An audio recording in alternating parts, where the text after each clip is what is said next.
સેવા ઓ સેવા જી માતાજી ફરમાવો. સેવા જલ્દીથી જા અને આરતીની થાળી લઈ આવ.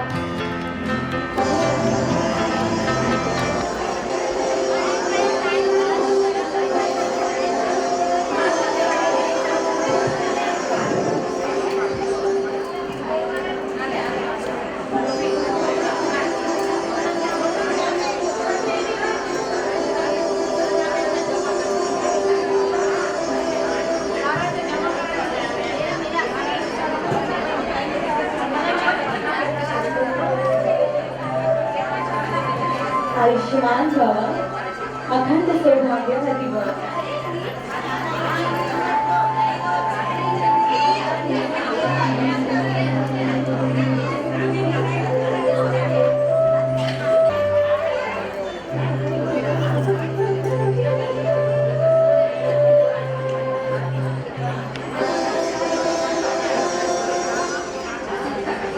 આજે મારા અંગે અંગમાં આનંદ સમાતો નથી, કારણ કે હું જંબુને પરણાવવામાં સફળ થઈ છું. હવે મારો જંબુ મને છોડીને ક્યાંય નહીં જાય. અરે નગરજનો, તમને ખબર છે મારી 8 પુત્રવધુઓ 999 કરોડ સોનૈયા લઈને આવી છે.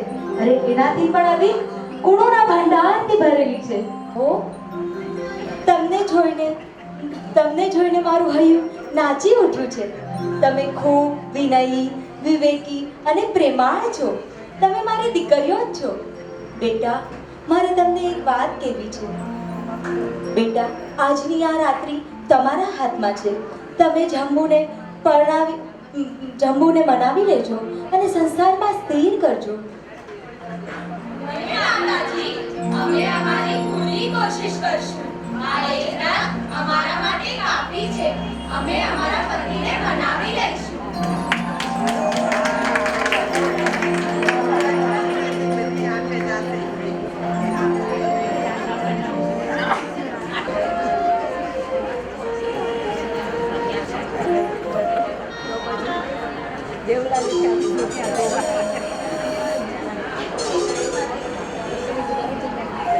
કરશે અને સાથી તને એ ખબર છે કે તેમના પુત્ર જંબુકુમારના લગ્ન અતિ ધનાધર એવા આ શ્રેષ્ઠીઓની 8 કન્યાઓ સાથે થયા છે. તેઓ પોતાની સાથે નફાનું કરોડ સોનૈયાનું કન્યાદાન લાવ્યા છે. ચલો આપણે ત્યાં જ દાળ પાડીએ. ચલ જલ્દી ચલ. જિંદગીમાં આપણે ક્યારેય ચોરી નહીં કરવી પડે. આ ચોરી કર્યા પછી આપણે એવા માલામાલ બની જશું કે પછી જલસા જ જલસા. અરે દોસ્ત, પણ મને આ નથી ખબર પડતી કે જંબુકુમાર માતા પિતા વગેરે સ્વજનો સાથે વાર્તાલાપ કરી રહ્યા છે. જંબુકુમાર અને તેમની 8 પત્નીઓ સાથે શયનખંડમાં બેઠા છે. મને આ સમજાતું નથી. અમે આ બધાની વચ્ચે એટલું બધું દળ કેવી રીતે ચોરી કરીને લઈ જશું? અરે દોસ્ત, તું ચિંતા નહીં કર. મારા પાસે એવી 2 વિદ્યાઓ છે. પહેલી વિદ્યાઓ અવસ્વાપિની, જેનાથી ઘરમાં જેટલા લોકોને હું ગાઢ નિંદ્રામાં સુડાવી દઈશ. બીજી વિદ્યાઓ તલોટાંકની, જેનાથી જેટલા કેવા મજબૂત તાળાઓને વગે ચાવીએ પલભરમાં ઉગાડી દઈશ. આટલા વર્ષોથી હું ચોરી કરી રહ્યો છું. હજી સુધી મને ચોર તરીકે કોઈ સાબિત કરી જ શક્યો નથી. સમજ્યો ને? ચાલ હવે આપણે જોશું આ મહેલની તિજોરીઓ ક્યાં છે તેની શોધ કરીએ. અરે વાહ વાહ, તો મજા પડી જશે.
અરે દોસ્ત, પ્રભવ આ જ જંબુ સ્વામી છે. અને હું સંયમ ગ્રહણ કરવાનો છું. હે નાથ, એ બાબતમાં તો અમને બધાને કાંઈ ને કાંઈ મૂંઝવણ છે. જો આપની આજ્ઞા હોય તો અમે રજૂ કરીએ. જરૂર જરૂર, તમે બધા તમારી મૂંઝવણ મને જરૂર જણાવો. હું પૂરેપૂરો પ્રયત્ન કરીશ તમારી બધાની મૂંઝવણ દૂર કરવાનો. સ્વામિનાથ સાંભળો. સંસાર સુખ છે મીઠો રે, રૂપ યૌવન આનંદ સ્વર જાણે અહીં દીઠો રે. ભર યૌવન વૈરાગી બનતા ઉદાસ અમને કરતા રે. સાંભળતા હૈયું હાથ ન રહે, અન્ન પાણી નહીં જાતપુરમાં. પુણ્યથી પ્રાપ્ત થયેલ આ વૈભવ સંપત્તિનો ત્યાગ કરી આપ ચારિત્ર લેવા ઈચ્છો છો? લગ્નની પ્રથમ જ રાત્રિએ આપ અંડાર બનવા ઈચ્છો છો? હજી સુધી તો અમારા મસ્તક પરનું સિંદૂર પણ સુકાયું નથી, અને આપ તૈયાર પાક સમાન જે હાજર નથી એવા મોક્ષના સુખ મેળવવા માટે સાક્ષાત વર્તમાનનું સુખ ગુમાવ્યા પછી શું આપણને પછતાવાનો વારો નહીં આવે? હે ધર્મપ્રિય, સાંભળો. આજે હું તમને એક ઉદાહરણ સમજાવું છું. હાથીનું કહેવત સમુદ્રમાં પડ્યું છે. ચતુર એવો કાગડો માસના લોભે એની પીઠ ઉપર રહેવા લાગ્યો. એક વખત ખૂબ જ વરસાદ પડે છે. સમુદ્રનો જળ વિસ્તાર વધી જાય છે.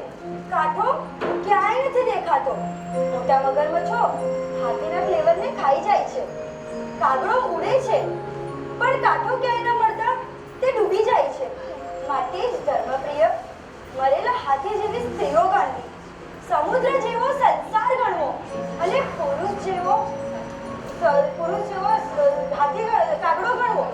તો દેવી, હું તમારી જેમ મૂરખ નથી કે ઝૂંપાળી ચામડીથી મળેલા તમારા શરીરમાં ઘર કરું. અને જે પુરુષ સ્ત્રીઓમાં લોભાય છે એ પુરુષ કાગડાની જેમ બહુરૂપી સાગરમાં ડૂબી જાય છે. શું ઋષભદેવાદી અન્ય તીર્થંકર પરમાત્માએ પણ ઘણા વર્ષો સુધી સંસાર સુખ ભોગવ્યા પછી સંયમ નહોતું લીધું? તો આપ પણ હે દેવી, તમારી વાત ખોટી નથી. તમે મને ઋષભદેવ ભગવાનનું જે ઉદાહરણ આપ્યું એ મને ગમ્યું. પણ શું તમે જાણતા નથી કે નેમનાથ ભગવાને તો સંયમ ગ્રહણ કરવા માટે રથ પાછો વાળ્યો, અને મલ્લીનાથ ભગવાને તો સંસાર શોધવાનો વિચાર નહોતો કર્યો. આ પરમાત્માઓ તો અવધિ જ્ઞાનના ધણી હતા. તેઓ પોતાના જ્ઞાનથી વધુ જાણતા હતા. માટે જ તેઓના ભોગાવેલા કર્મ બાકી હોવાને કારણે તેઓને સંસારમાં રહેવું પડ્યું. પણ આપણા જેવા પામરકારી જો આ તક ચૂકી જશું તો આપણને ધર્મ કરવાનો મોકો ક્યારે પણ નહીં મળે. કેમ કે આપણું આયુષ્ય તો ક્ષણભંગુર છે. જી સ્વામી, આપ સત્ય કહો છો.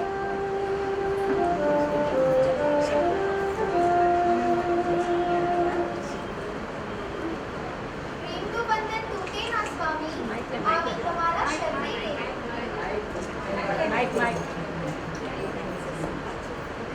પ્રેમનું બંધન તૂટે ના સ્વામી, આવી તમારા શરણે રે. માતા પિતાની લાડકવાઈ કર્યો છું સમર્પણ ચરણે રે. લાખ કરોડનો દાયજો લાઈ અંગેનો ધર્યો સ્વામી રે. છોડો ન જતા જીવ ન માને, કહું છું અંતર્યામી રે. હે સ્વામી, લગ્ન જીવનની એક એક ક્ષણ, એક એક દિવસ કેટલા મધુર હોય છે. સપ્તપદીમાં અગ્નિને સાક્ષીએ સંસારમાં કદમ માંડવાના પ્રથમ પગલે જે આપ સંસારને સુખને ત્યાગની સંયમની વાત કરો છો. હે સ્વામી, જે હાથમાં છે તેને ફેંકીને અતિ દૂરને પકડવા જતા શું આપ દયનીય અને વિષમ સ્થિતિમાં નહીં મુકાઈ જાઓ? હે દેવી, સાંભળો. કોલસા પાડવાનો ધંધો કરનાર અહંકારક હોય છે. એક દિવસ તે જંગલમાં જાય છે. ખૂબ જ ગરમી હોય છે. પાસે રહેલું પાણી ખાલી થઈ જાય છે. તરસો પાણી ગોતવા માટે તે નીકળે છે, પણ તેને ક્યાંય પાણી મળતું નથી, અને તરસ્યો ઝાડ નીચે સૂઈ જાય છે. ત્યારે તેને એક સ્વપ્ન આવે છે કે તે મોટા જળાશયોના પાણી પી ગયો, છતાં પણ તેની તૃષા સહન થતી નથી. જાગ્યા પછી તે પાછો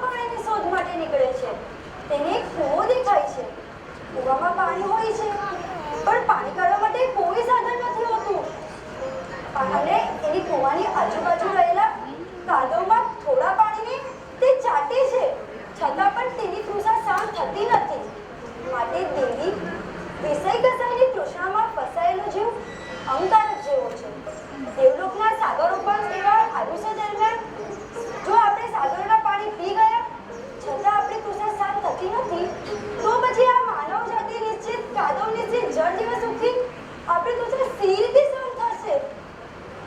શું દાનાદી શુભ ક્રિયા દ્વારા ગૃહસ્થ જીવનમાં થયેલ શુભ ધર્મથી આભવ અને પરભવના સુખ ન મળે? પાપ કર્મથી ભરેલો ગૃહસ્થ ધર્મ સી રીતે શ્રેષ્ઠ કહેવાય? સાદું જીવન અને સંસારી જીવન વચ્ચે તો મેરુ અને રાઈ જેટલું અંતર છે. જો દાનાદી ધર્મ સંસારમાં છે તો સંયમ જીવનમાં તો આપી શકાય એટલું શ્રેષ્ઠમાં શ્રેષ્ઠ અભય દાન છે. જી સ્વામી.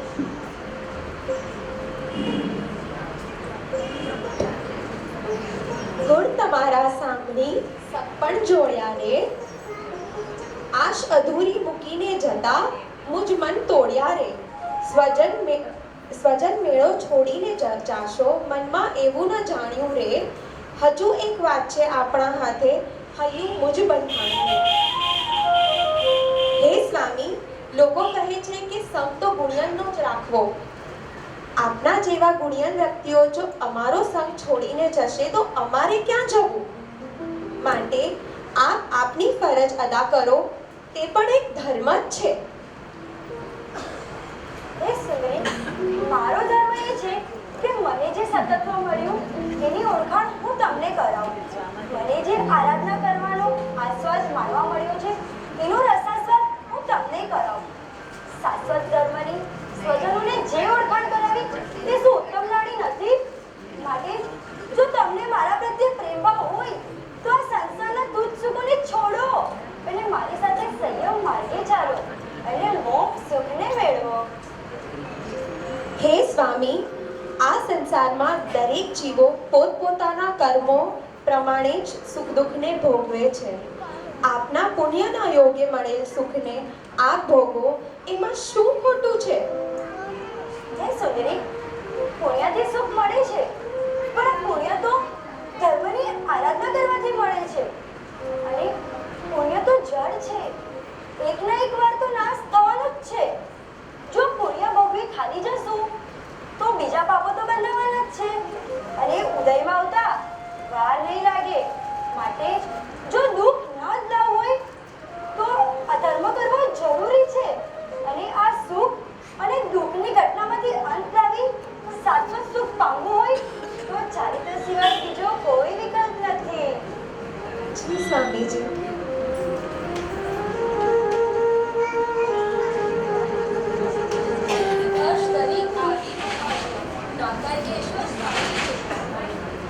હર્ષ ધરી આવી હું આજે, નોકર કેશો સ્વામી રે. સામું જુઓ ને વાત પ્રણવું હું શિર નામી રે. પિયરેથી સાસરે આવી સ્નેહ સંબંધ તોડી રે, સ્નેહથી સ્વીકારશો પ્રણવું હું શિર નામી રે. હે દેવી, સંસારના જે સંબંધો છે જે તમે સ્નેહરૂપી માનો છો એ તો સ્વાર્થના સાથી છે. કાચના ટુકડાની જેમ સાવ તકલાદી છે, જરા સાચવતા તૂટી જાય એવા છે.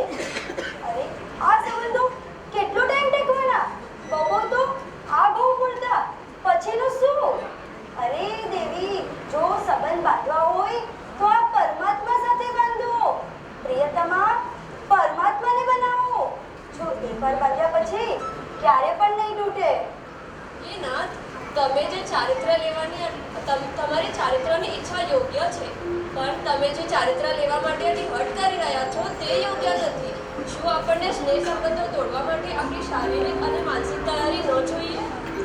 દેવી, હું તમને આજે એક દ્રષ્ટાંત સમજાવું છું. એક વૃદ્ધ વાનર અતિ તૃષાથી પીડાતો હોય છે. શિખરના એક જરા પર તેની નજર પડે છે. તેને તે ચોખ્ખું પાણી લાગે છે પણ ખરેખર તો તે શિલારસ હોય છે. તે તેનું મોઢું શિલારસમાં નાખે છે તો તેનું મોઢું ચોંટી જાય છે. તેનું મોઢું બહાર કાઢવા માટે તે તેના બે હાથ શિલારસમાં નાખે છે તો તેના બે હાથ પણ ચોંટી જાય છે. તેના બે હાથ બહાર કાઢવા માટે તે તેના બે પગ શિલારસમાં નાખે છે તો તેના બે પગ પણ ચોંટી જાય છે અને છેવટે આ વૃદ્ધ વાનર મરી જાય છે. તો દેવી, વિચારો કે આ વૃદ્ધ વાનર તો પોતાનું ભાન ભૂલીને પોતાનો જીવ શિલારસમાં નાખે છે તો તેની આવી હાલત થઈ. તો વિચારો, તમે વિચારો કે જેઓ પોતાની પાંચેય ઇન્દ્રિયો વિષય વાસનાના અતિ ભયંકર શિલારસમાં લાગશે તો તેની શું હાલત થશે? જી સ્વામી, આઠેય પતિઓને સંસારની અસારતા સમજાવી રહ્યા છે. પ્રભાવ ચોર પણ આ વાર્તાલાપ સાંભળી રહ્યો છે.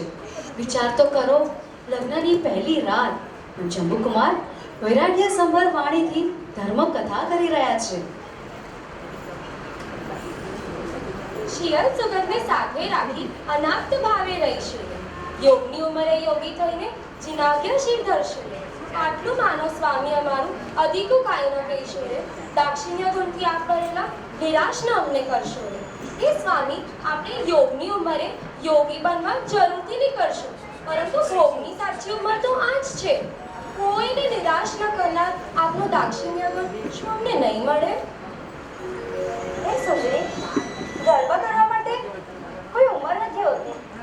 આપણું આયુષ્ય તો પાણીના પરપોટા અને વીજળીના ચમકારા જેવું છે. આ પાણીના પરપોટાને ટકતા કેટલી વાર લાગે? આવતીકાલની કોને ખબર છે? હવે તો જાત્યાથી સવાર. જો આરાધના કરી પરલોક જ સાધવું હોય તો પછી આ વૃદ્ધાવસ્થાની રાહ થોડી જવાય? ના ના, કદાપી નહીં. હે સ્વામી, તમને જે સુખ મળ્યું છે તેને આપ તુચ્છ માનો છો, અને તેથી વધુ સુખ મેળવવા જે સુખ મળ્યું છે તેને ગુમાવી દેશો. તેથી પુણ્યના ઉદય મળેલા વૈભવને ભવિષ્યના પરમ સુખોની ઝંખનામાં ત્યજી ન દેશો. દેવી, અવદશા ઉન્માર્ગામી છે, જ્યારે હું તો સન્માર્ગામી છું. જો પુણ્યના ઉદયે મળેલો વૈભવ પાપનો જ અનુબંધ કરાવનાર હોય તો પાપનો ઉદય છે. શું તમે એ જાણતા નથી?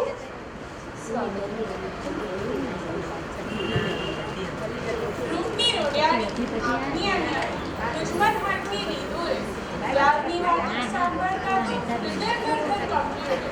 છે અને દેશો સ્વામીએ તમારું તો રહેશે રે, જે કહેશો તે માની લઈને આજ્ઞા મસ્તક થશે. દેવી, ત્યાગની વાતો ન કરવા છતાં જ્યારે જીવને મરણ આવે છે ત્યારે અનિચ્છાએ સર્વસનનો ત્યાગ કરવો પડે છે. તો આવું બધું કરતા જો વિવેક બુદ્ધિ વાપરીને સ્વેચ્છાએ સર્વસનનો ત્યાગ કરી સંયમ લેવું અને પછી હંમેશા માટે જન્મ મરણનો અંત લાવવો એ સારું ને? હે નાથ, ગ્રામકુંડના પુત્રની જેમ તમે જિદ્દી ન બનો, પકડેલું છોડી દો. ગ્રામકુંડના પુત્ર કામની શોધ માટે નીકળ્યો હોય છે. એવામાં એક કુંભારને ગધેડાની પાછળ દોડતા જોયો. કુંભાર બોલ્યો, જે ગધેડાને પકડીને લાવશે એને હું ઇનામ આપીશ. એક છોકરાએ ગધેડાની પૂંછ પકડી લીધી. લોકાએ તેને કીધું, પૂંછ છોડી દે. તે ગધેડાની દાંત તારા દાંત તોડી નાખશે. પણ છોકરો જડ બુદ્ધિ ન હતો. એ લોકોની સલાહ માની નહીં, અને ગધેડાની દાંત ખાતા તેના આગળના દાંત પડી ગયા. હે દેવી, સાંભળો. ગ્રામકુંડના પુત્રએ તો ગધેડાનું પૂંછડું પકડ્યું, જ્યારે મેં તો દેવગુરુના ચરણો પકડ્યા છે. અને આ દેવગુરુના શરણે જનાર આ ભવ પરભવમાં સુખ જ પામે છે, અને પછી નિશ્ચિત થઈ જાય છે. સાતે ભયોથી મુક્ત થાય મોક્ષ સુખ પામે છે.